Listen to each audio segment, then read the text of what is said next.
வாழ்வு சாவு எது வந்தாலும் தேவனோடு மனம் கொண்டாடும். கொண்டு வந்ததில்லை கொண்டும் போவதில்லை, சேர்த்து வைப்பதில் பயனில்லை.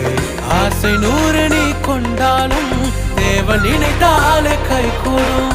ஒன்றும் கூட்டவோ ஒன்றும் குறைக்கவோ உனக்கு வழி இல்லை என்னாலும் ஞானி